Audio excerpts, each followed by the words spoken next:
माननीय डॉक्टर सुदेश धनखड़ जी, सम्मानित मंच और उपस्थित सज्जनों, आज हम सबका परम सौभाग्य है स्वतंत्रता के बाद पहली बार मेवाड़ की शौर्य भूमि सुरम्य कोटड़ा में हमारे माननीय उपराष्ट्रपति जी पधारे हैं। बिरसा मुंडा जी के 150वीं जन्म जयंती पर आयोजित इस गौरव महोत्सव में पधारे हुए सभी मंचस्थ महानुभाव एवं वनवासी कल्याण आश्रम के निमंत्रण पर दूर दूर से पधारे हुए सभी आत्मीय स्वजन, माताओं और बहनों, 1952 में छत्तीसगढ़ के जशपुर नगर में वनवासी कल्याण आश्रम की स्थापना हुई। एक नन्हा सा दीपक एक छात्रावास के रूप में वहां पर प्रज्वलित हुआ और आज यह कार्य संपूर्ण भारतवर्ष में चल रहा है। इस समय 53,000 राजस्व जनजाति गांवों के अंदर 22,000 सेवा प्रकल्पों के माध्यम से लगभग 12 करोड़ जनजातीय समाज के बीच में वनवासी कल्याण आश्रम कार्य कर रहा है। यह राजस्थान है। 25 अगस्त 1978 को इसी कोटड़ा के जूड़ा नामक स्थान पर वनवासी कल्याण परिषद राजस्थान इकाई का गठन हुआ। यहाँ पर भी एक छात्रावास से यह विद्यालय छात्रावास से अपना यह संगठन का कार्य प्रारंभ हुआ। आज यहाँ पर 18 छात्रावास चल रहे हैं। उसमें से एक बागपुरा के अंदर बालिका छात्रावास है। उदयपुर में राणा पूंजा के नाम से एक महाविद्यालयीन छात्रावास चलता है। इन छात्रावासों में पढ़ने वाले विद्यार्थी इस समय 557 हैं। ये सभी विद्यार्थी अपने जीवन को, अपने भविष्य को तो संवारते ही है, किंतु उसके बाद एक योग्य नागरिक बनकर के अपने समाज और देश के लिए भी समर्पित होते हैं। इन छात्रावासों में से अनेक डॉक्टर बने हैं, इंजीनियर बने हैं, पीएचडी किया है। ऐसे अनेक सरकारी सेवाओं में आकर के भी अपने जीवन के मार्ग को प्रशस्त कर रहे हैं। ऐसे अनेक बालकों का यहाँ पर स्वागत भी होने वाला है, उनका सम्मान भी होने वाला है। शिक्षा के क्षेत्र में हम जिस क्षेत्र में बैठे हैं, इस कोटड़ा के अंदर 45 वर्ष पूर्व जब हमने यहाँ काम प्रारंभ किया था, तब यहाँ की लिटरेसी रेट एक 4-5% होती थी। वनवासी कल्याण आश्रम ने बालबाड़ियों के माध्यम से, बाल संस्कार केंद्रों के माध्यम से, रात्रि पाठशालाओं के माध्यम से और छात्रावास और विद्यालयों के माध्यम से और शिक्षा कर्मी और लोक जुम्बिश जैसी संस्थाओं के साथ काम करते हुए आज एक शिक्षा की अलख इस सारे क्षेत्र के अंदर जगाई है और उसका परिणाम एक सुखद स्वरूप में हमको देखने को मिल रहा है। चिकित्सा की बात करते हैं तो पूरे क्षेत्र के अंदर आरोग्य रक्षक, स्वास्थ्य रक्षक योजना के अंतर्गत हम काम करते हैं। हम में से अनेक लोगों को ध्यान होगा, इस क्षेत्र के अंदर टीबी क्षय निवारण के लिए हमने प्रयत्न किया।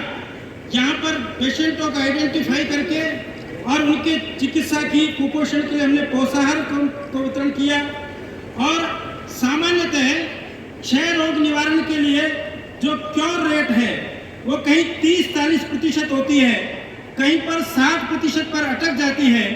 किंतु वनवासी कल्याण आश्रम के कार्यकर्ताओं के प्रयास से इस टीबी उन्मूलन में क्योर रेट 89.3% ला करके खड़ा किया, जिसके कारण WHO ने भी वनवासी कल्याण आश्रम को सम्मानित किया है।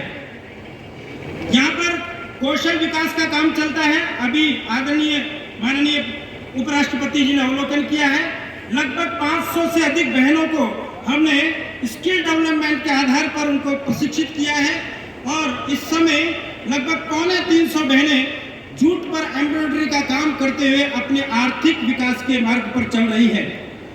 जल प्रबंधन पर यहाँ काम हुआ है। 45 चेक डैम हमने बनाए हैं, 4000 कुएं गहरे करवाए हैं और इसके अलावा 5000 हेक्टेयर जमीन को सिंचित किया है, जिसके कारण से यहाँ पर फसल अच्छी होने लगी है, जिसके कारण से बच्चों के और जनजातीय लोगों का जो पलायन होता था रोजगार के नाम पर, वो रुका है। और आज इस सारे प्रयास के कारण से खेती अच्छी हुई, सब्जी उत्पादन को बढ़ावा मिला और लगभग 500 किसान आज जैविक खेती कर रहे हैं। इस प्रकार का जल प्रबंधन के क्षेत्र में भी वनवासी कल्याण परिषद ने काम किया है। खेल जगत में भी वनवासी कल्याण परिषद काम करता है।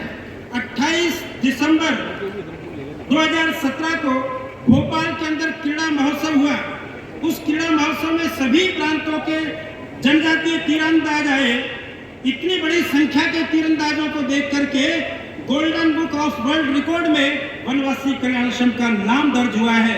यहाँ पर धनेश्वर भाई, नरेश डामोर ऐसे अंतर्राष्ट्रीय तीरंदाज हैं जो स्वयं तीर धनुष अभी भेंट करेंगे और उनका भी सम्मान माननीय उपराष्ट्रपति जी के द्वारा होगा। ये सब वो प्रतिभाएं हैं जो इन छोटे छोटे मगरों के गांवों में रहती हैं। इन प्रतिभाओं को खोजना, उनको तराशना और उसके बाद उनको राष्ट्रीय और अंतर्राष्ट्रीय स्तर तक लेकर के जाना, इस प्रकार का काम वनवासी कल्याण संघ ने किया है।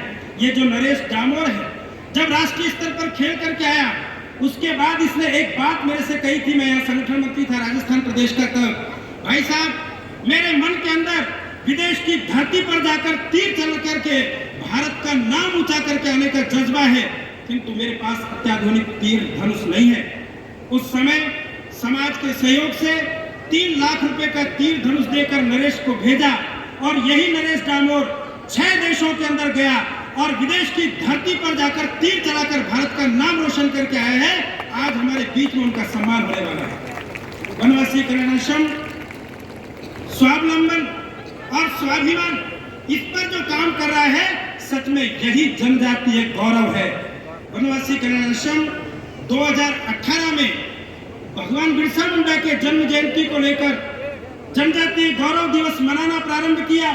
ये हम सबका सौभाग्य है। 2018 में जिस मुहिम को, जिस आंदोलन को, जिस स्वाभिमान के और विषय को लेकर वनवासी कल्याण संघ चला, 2021 में माननीय प्रधानमंत्री जी के द्वारा भारत सरकार ने भी उसको राष्ट्रीय जनजातीय गौरव घोषित किया। संपूर्ण देश के जनजातीय समाज का मान बढ़ाया। वनवासी कल्याण संघ जनजातीय समाज की पहचान, परंपरा और संस्कृति को अक्षुण्ण रखते हुए देश की एकता और अखंडता के लिए काम कर रहा है। आइए हम सब मिलकर इस राष्ट्रीय कार्य को करें। जय हिंद, जय भारत, सबको नमस्कार।